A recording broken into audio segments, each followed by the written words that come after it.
everybody, Geraldine Rose here. June is both the Rainbow Month and Father's Day. Card time!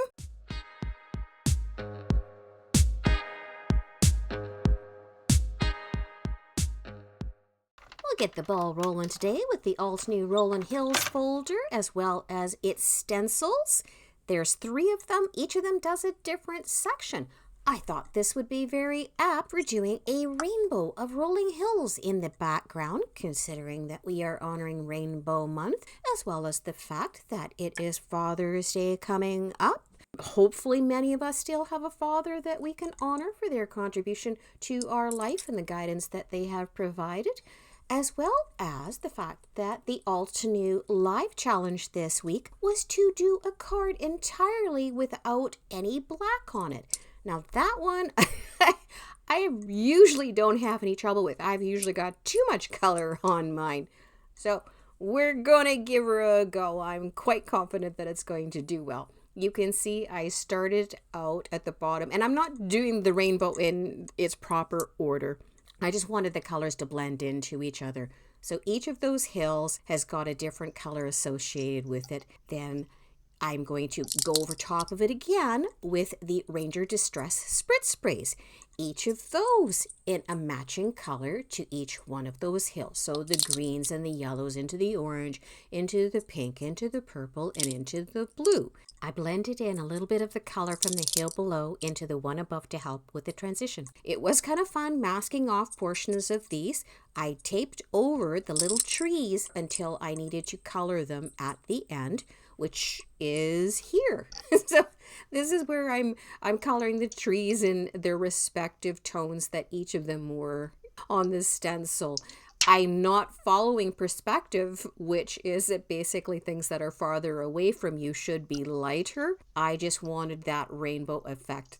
Because of our challenge being Bye Bye Black, I had to come up with different ways to darken up that sentiment for their front. I used the Close to My Heart 5-Star Dad. I'm using the Father's Day portion out of it.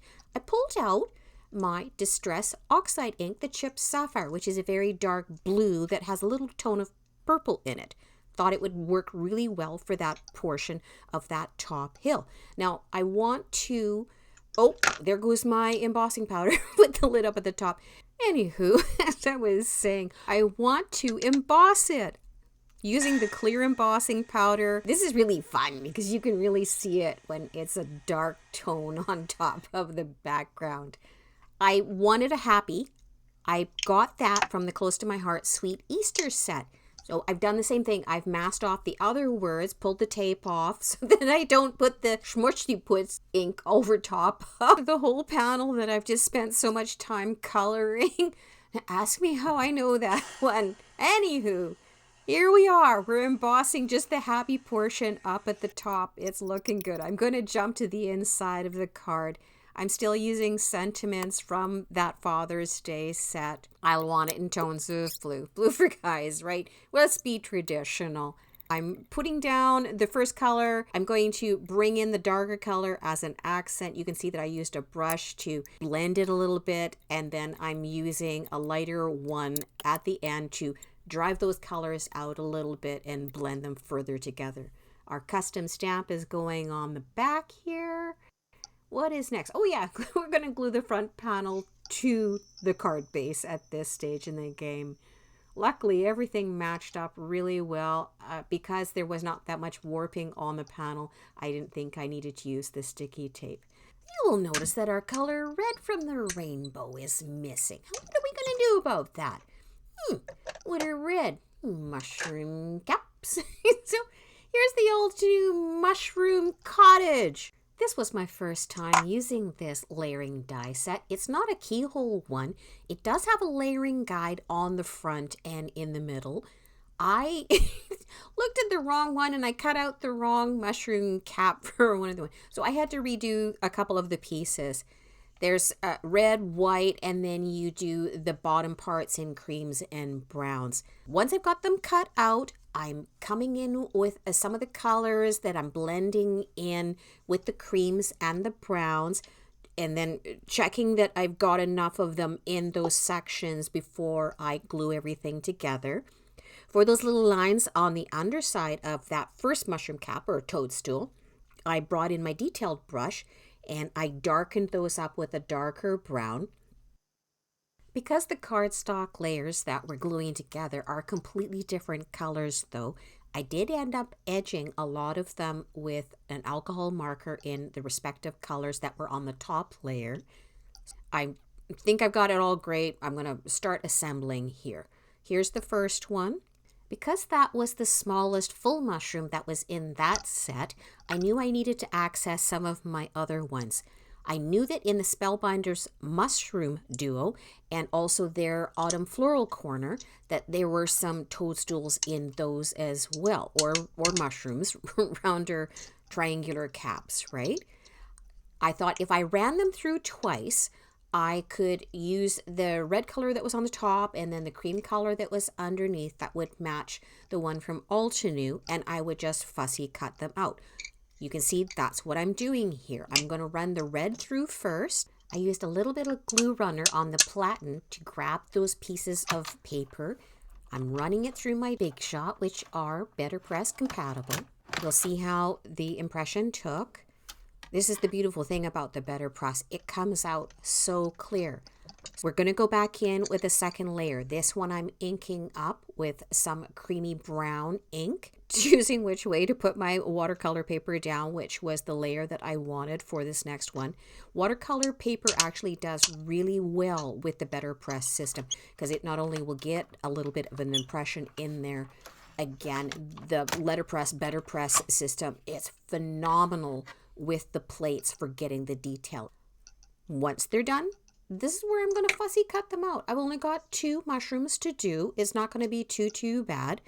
We're going to see how they actually look over top of those 2 different mushrooms that I selected. Once they're kind of set, I'm bringing in the alcohol markers again, and I'm going to deepen up the areas that I need to match it to the altenew mushroom. So that's bringing in tones of creams along the sides of the mushroom stems and under the caps, as well as a little bit of red around the outside of it so that they all 3 of them have a little bit of dimension. Jumping back to the mushroom cottage, making the windows and the doors.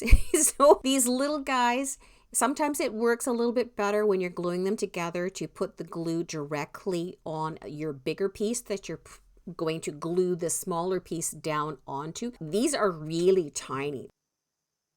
It's looking good, huh? I like how you got the mushrooms on there. Well, we'll see if Dad likes it. I know masculine cards can be a bit of struggle for us. It's easy to choose for females. Males, he's like, what do we do? Usually for poor Dad, we give him gnomes. Mushrooms are going to be a surprise. It was really fun. It's methodical and you just kind of glue them down. You end up with these little windows and these little doors and you go, oh my gosh, it's just so cute. I'm now putting the doors in on each of them, biggest ones on the mushroom in the front, and I didn't put them right in the middle because perspective again. I wanted it to look like that mushroom cottage was slightly turned to the outside. So you can see that I've got the big one out of the sets that I chose here in the front, and then the medium one in the middle, and the smallest one in the back. And luckily they each angled in a different way so that they stand out a little bit, but they've got a triad happening, so it still works. Now this set also had the little cobblestones that you could put down.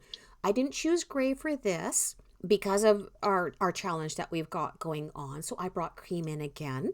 And I will go back over those with an alcohol marker as well to make it look like they're bumpy like the stones are. That one was sticking out the bottom, so we had to cut it off. There might be some of you that are freaking out at this point because it's like, you're a mixed media artist. Where's the mixed media?